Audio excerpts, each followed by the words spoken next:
तो ये विश्वास मानकर चलना कि फिर संसार में कहीं धोखा नहीं खा सकते। और यदि शंकर के भगत के साथ मान लो अगर कोई धोखा कर भी जाता है ना, तो जिंदगी में वो कभी सुखी नहीं रह सकता।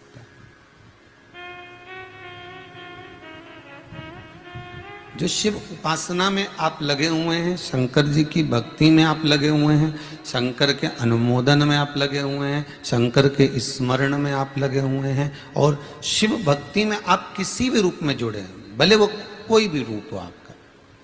हम ये नहीं कहेंगे कि आप मंदिर के अंदर जाकर घंटों तक बैठे रहना हो।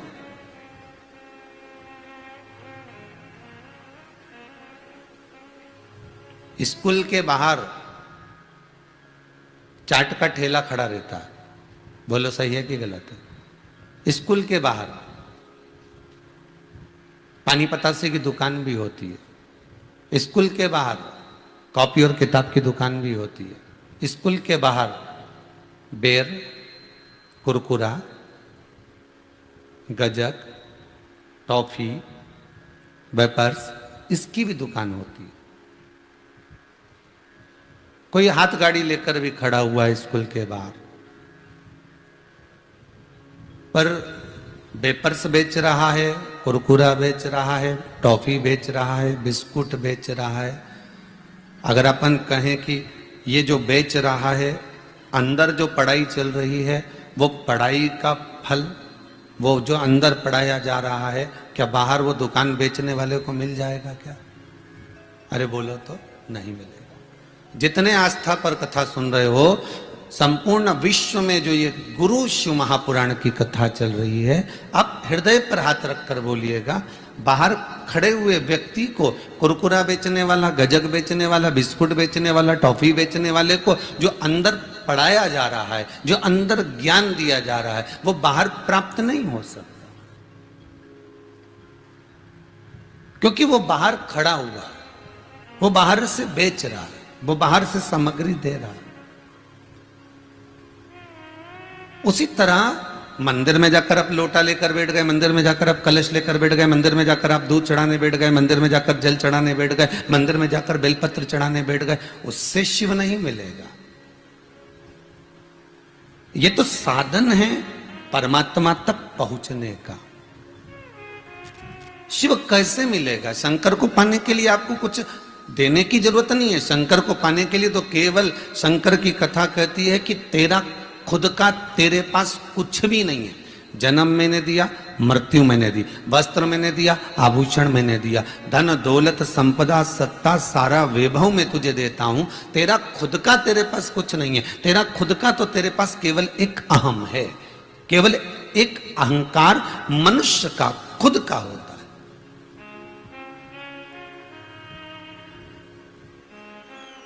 ये अहम दूसरा कोई नहीं देता आपको। ये अहंकार आपका स्वयं का स्वयं प्रकट करते हो आप। इसलिए शिव कहते हैं इस अहम को, शंकर कहते हैं इस अहंकार को आप मुझे समर्पित करिए, इस अहम को आप मुझे दे दीजिए। और जब आप अहंकार मुझे दे दोगे तो शिव कहते हैं कि मेरे बनने में देरी नहीं लगेगी। लंका अधिपति रावण ने शीश काट काट कर भगवान को दिए। लंका अधिपति रावण ने सब कुछ भगवान को दिया, संपूर्णता का सुख भगवान को दिया। रोज अभिषेक भी करता था, पूजन भी करता था, अर्चना भी करता था, और भगवान को अन्य अन्य स्त्रोत से, मंत्रों से शिव को रिझा भी लेता था। पर भगवान को रिझा जरूर रहा, पर भगवान को सब कुछ दिया गया, पर रावण अपना अहंकार नहीं दे पाया। अहंकार में तीन गए, धन वैभव और वंश, ना मानो तो देख लो रावण, कौरव और कंस। ये तीनों अहंकार में चलेगा। रावण अगर कुछ भी ना देता, बस भीतर का अहम भगवान शिव को समर्पित कर देता, तो भगवान उसको अपना बना लेते। बनाया तो था मेरे शंकर।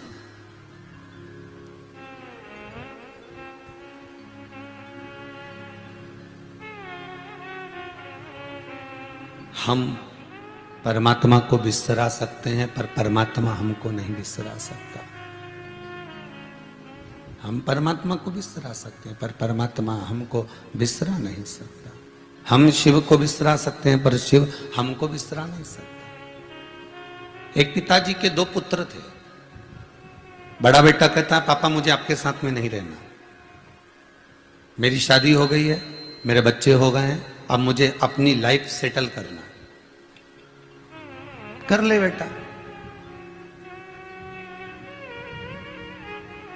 करो।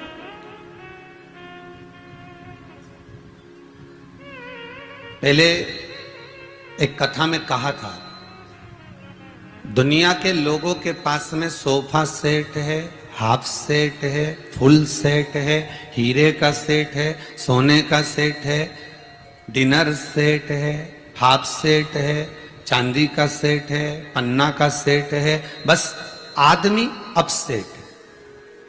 सेट बहुत सारे जोड़कर रखे, पर वो सेट से सुख तो मिले आपको।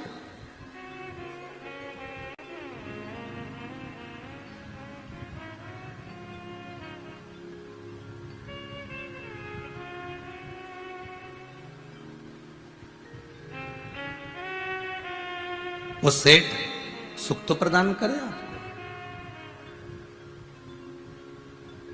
महाराज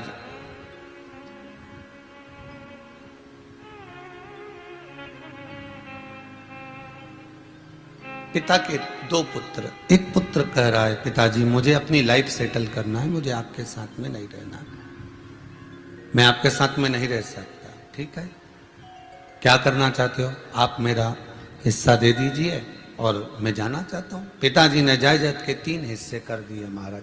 जब 3 हिस्से जायदाद के किए गए, वो 3 हिस्से में से एक पिता ने अपना हिस्सा रखा, दूसरा हिस्सा छोटे बेटे को दे दिया, तीसरा हिस्सा बड़े बेटे को दे दिया। लो ये आपका धन। बेटा गया बाजार में जाकर मार्केट में, कहा कि मुझे ये जमीन, मुझे ये प्रॉपर्टी बेचना, बिक गई। 12 लाख में वो प्रॉपर्टी बिकी। 12 लाख रुपए वो लेकर चला भी गया, और 12 लाख रुपए वो लेकर गया। उसके 3 मित्र बन गए। पहले भी कहा था, ताली प्रशंसा करने वाले, थाली होटल में खिलाने वाले, प्याली मैं खाने में ले जाकर पिलाने वाले। ये 3 मित्र व्यक्ति के जीवन को बर्बाद कर देते। संसार सागर में, इस मृत्यु लोक में आपको अच्छी राय देने वाले बहुत कम मिलेंगे, और जो अच्छी राय देगा ना, वो आपको अच्छा नहीं लगेगा, ये पक्का है।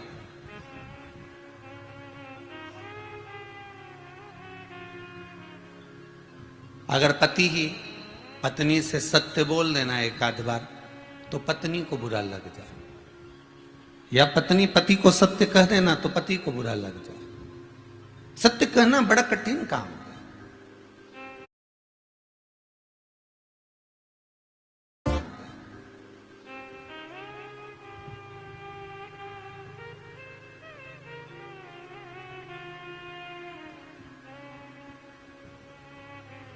सत्य कहना बहुत कठिन है, बहुत कठिन।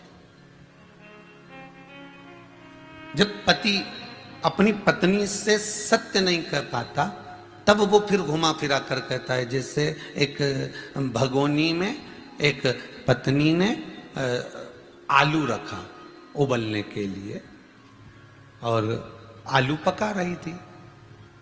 पति आ गया रसोई घर में, क्यों, ये क्या कर रही हो? आलू रखा है पर पक नहीं रहा। कम से कम 15 से 20 मिनट हो गए, परंतु वो आलू पक नहीं रहा। मैं करछी से उसको हिला रही हूँ, पलट रही हूँ। इतने में पति ने कह दिया, काय को ऐसा काम कर रही है, गैस भले बंद कर दे और आलू से थोड़ी देर बात करना चालू कर दे, पक जाएगा।